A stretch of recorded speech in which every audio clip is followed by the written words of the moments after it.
Matteus 27 vers 30. En hulle spiegel hom en neem die riet en slaan hom op sy hoof. Die soldate se opdrag was eenvoudig. Neem die Nasarener na die heuwel en maak hom dood. Die geeseling was 'n opdrag. Die kruisiging was 'n bevel. Maar kon iemand dan nou vreeslik daaruit om op 'n halfdooie man te spoeg? Die soldate het op Jesus gespoeg om hom te verkleineer. Doen ons dit nie ook nie? Miskien het nie een van ons op iemand gespoeg nie, maar miskien geskinder. Iemand beswadder of iemand sleg laat voel, sodat ons goed kan voel. Die manier waarop ons ander mense behandel, is die manier waarop ons Jesus behandel. Party mense sal om hulle kyk en sê, in vergelijking met ander is ek nie so sleg te hou nie.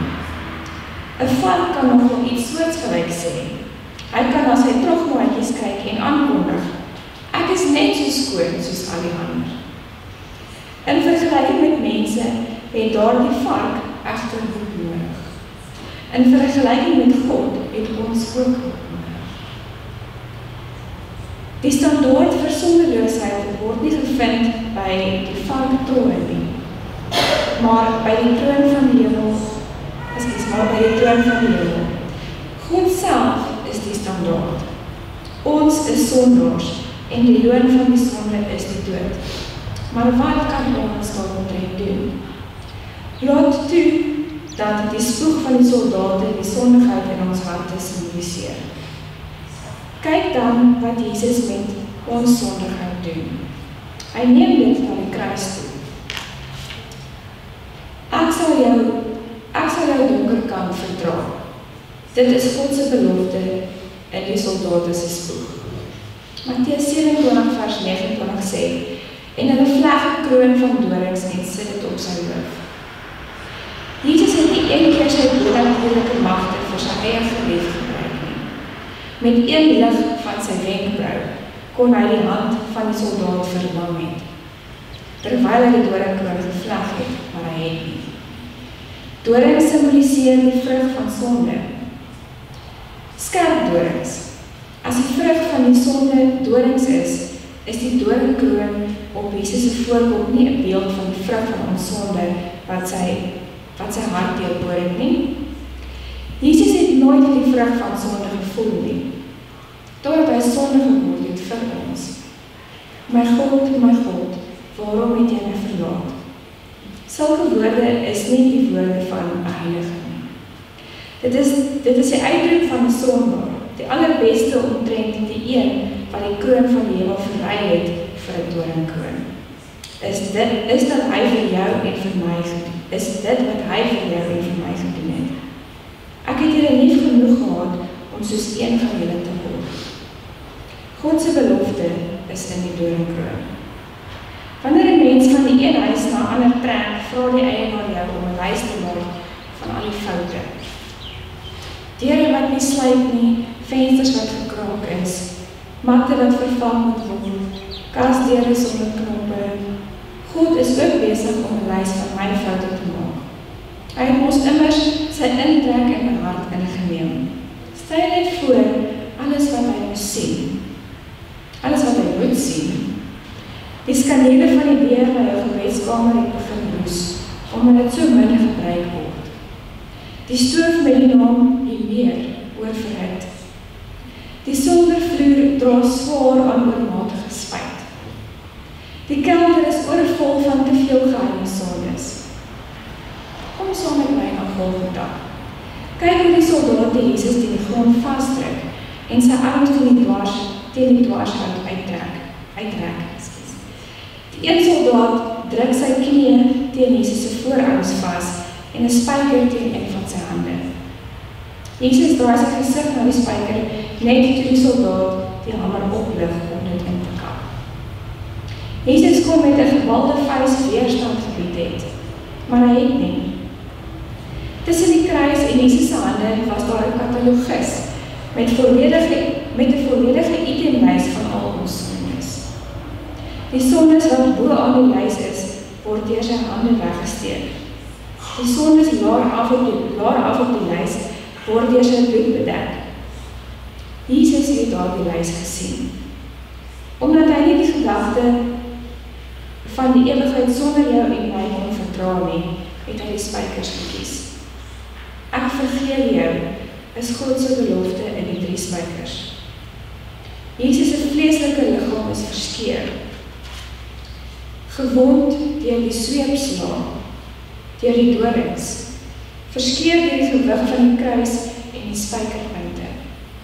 Maar in die afgryse van sy liggaam, vol skeerwonde, ontdek ons die wonder van die uitnodiging. Kom na my toe. Die geskeurde voorhangsel beteken dat ons nou welkom is in God se teenwoordigheid. Enige tyd, enige dag. Daar is nie meer 'n versperring nie. Ons is egter geneig om die versperring weer op te rig. Hoewel daar geen voorhangsel in die tempel is nie, is daar een in die hart. Ons dwalinge hou ons van God al weg. Ons skuldige gewete word 'n versperring wat ons van God skei. Ergens op een of ander tydstip, op een of ander manier, het ons versterk geraak aan afval gemors. Sedertdien het ons vir God probeer ontwyk. Ons het toegelaat dat 'n skeiingsmuur van 'n skuldige gewete tussen ons en God kom staan het. Ons wonder of ons ooit weer sal voel dat ons naby God is. Die boodskap van die verskeurde vlees is, ons kan. God verwelkom ons. God probeer ons nie ontwyk nie. God is nie besig om ons teen te staan nie. Die voorhangsel is verwyder, die deur is wyd oop en God nooi ons uit. Ons moet nie op ons gewete vertrou nie. Ons moet op die kruis vertrou. Die bloed het gevloei en die voorhangsel is geskeur. In God se teenwoordigheid is ons welkom. Ek nooi jou uit, kom na my toe. Dit is God se belofte in die verskeurde vlees. Johannes 19 vers 28 sê, hierna, omdat hy geweet het dat alles volbring was, sodat die skrif vervul sou word, het Jesus gesê, ek is dors. Jesus se lippe was gebars en sy mond kurkdroog. Sy keel was so droog dat hy nie kon sluk nie. En sy stem was so lees dat hy skaars kon praat. Hy was dors. Hoekom het hy aan die kruis dors geword? Hy het moeg geword in Samaria, kwaad geword in die tempel, vaak op die bootjie, hartseer by Lazarus se graf en honger in die woestyn. Hoekom het Jesus al hierdie gevoelens verduur? Omdat hy geweet het dat ons dit ook sal voel. Hy het geweet ons sal moeg word, vaak, hartseer en honger word. Hy het geweet dat ons pyn sal moet hanteer. Indien die pyn in die liggaamlike sin nie, dan pyn in die sin van sielesmaat. Hy het geweet dat ons deur dors getuister sal word. Dit mag weliswaar nie 'n dors na water wees nie, maar dit mag 'n dors na die waarheid wees. Hoekom het Jesus se keel rou en droog geword? Sodat ons kan weet dat hy verstaan, sodat almal wat swaar kry, sy uitnodiging kan hoor. Jy kan my vertrou. Ek verstaan jou pyn. Dit is God se belofte in die asynweertrente spons. Johannes 19 vers 34 sê, maar een van die soldate het met 'n spies in sy sy gesteek en dadelik het daar bloed en water uitgekom. God se werk vir ons is afgehandel deurdat sy bloed vir ons gevloei het. Sy werk in ons gaan egter nog, dit is nie afgehandel nie, sy werk in ons gaan egter nog voort. Water is 'n beeld van die gees van God wat in ons werk. Hy werk nie in ons om ons te red nie. Daardie deel van die werk is reeds gedoen. Hy werk in ons om ons te verander. Die bloed is God se offer vir ons. Die water is God se gees in ons. En ons het albei nodig. Sommige aanvaar die bloed, maar vergeet van die water. Hulle wil gered word, maar hulle wil nie verander word nie. Ander aanvaar die water, maar vergeet van die bloed. Hulle beywer hulle vir Christus se saak, maar hulle vind nooit vrede in Christus nie. Ek het jou verlos Dit is God se belofte in die bloed en water. Kom ons onderneem 'n uitstappie heuwel op. Kom ons kyk na die oorblyfsels van sy lyding.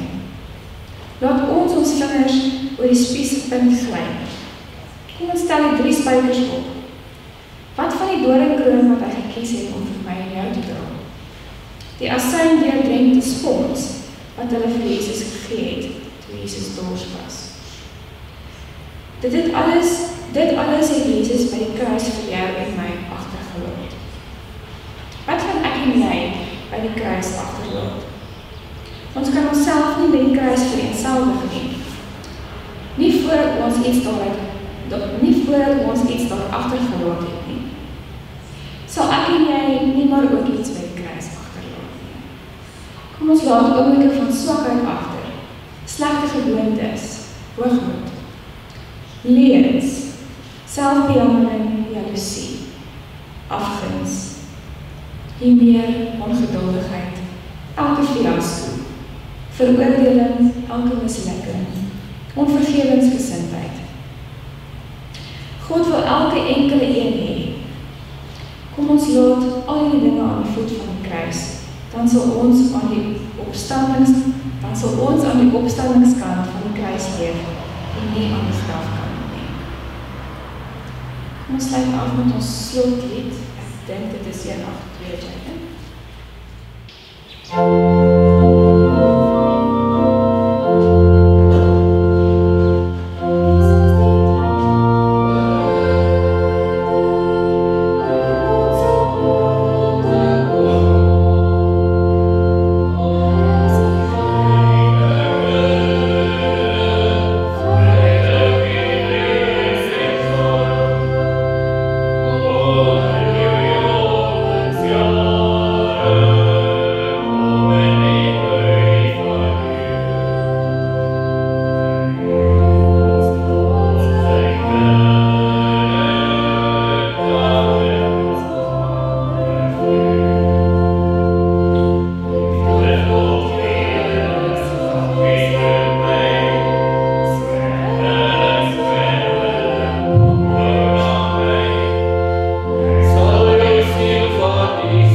dankie Here, dat ons vanmôre in U teenwoordigheid kan wees in U huis waar ons moet wees.